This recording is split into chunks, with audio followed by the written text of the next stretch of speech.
À 2 heures, il relit vos messages. Et il se relit lui-même. Il vous a dit qu'il avait tourné la page. Mais à 2 heures, il relit vos anciens échanges. Et dans ce miroir, il se relit lui-même. Il est 2 heures du matin. Tout est calme autour de lui. Mais dans sa tête, c'est le chaos. Il ouvre votre conversation. Il fait défiler les mots, vos phrases douces, vos blagues, vos disputes aussi. Et plus il lit, plus il comprend une chose qu'il cache le jour. Il sait raconter des histoires. Le jour, il affirme qu'il va bien.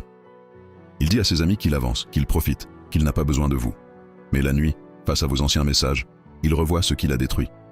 Chaque « prends soin de toi » lui rappelle qu'il n'a pas pris soin de vous. Chaque « j'ai hâte de te voir » lui rappelle ses annulations. Chaque « je t'aime » lui rappelle qu'il n'a pas su prouver. Et ce miroir-là est cruel, parce qu'il ne peut pas le fuir. À 2 heures, il ne relit pas seulement vos mots, il se relit lui-même. Il relit ses manques, ses incohérences, ses contradictions. Et il comprend que l'histoire qu'il s'est racontée, « je gère, je n'ai pas besoin d'elle », est fausse. Il prend son téléphone, il hésite. « Tu dors ?» ?»« Je pense à toi. » Mais il efface, parce qu'il a peur.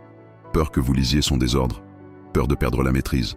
Ce qu'il ne sait pas, c'est que chaque effacement vous rapproche de la victoire. Parce qu'un homme ne regrette jamais autant que quand il se relit dans ses propres silences. À 2 heures, il découvre la vérité. Pas parce que vous la lui imposez, mais parce que son propre passé devient un juge. Et ce juge, il ne peut pas le faire taire. C'est pourquoi, à cette heure-là, votre pouvoir est de rester en dehors de son chaos. Pas de lui tendre une main, pas de vérifier, pas de consoler. Votre calme est le rappel qu'il doit faire face à lui-même. Parce qu'au fond, ce qu'il redoute le plus, ce n'est pas de vous écrire, c'est de vous voir lui répondre avec la clarté d'une femme qui n'attend plus. Et vous, dites-moi en commentaire. Avez-vous déjà surpris un homme en train de relire vos anciens messages? Et si vous voulez apprendre à transformer ces lectures nocturnes en retours réels, contactez Bacha.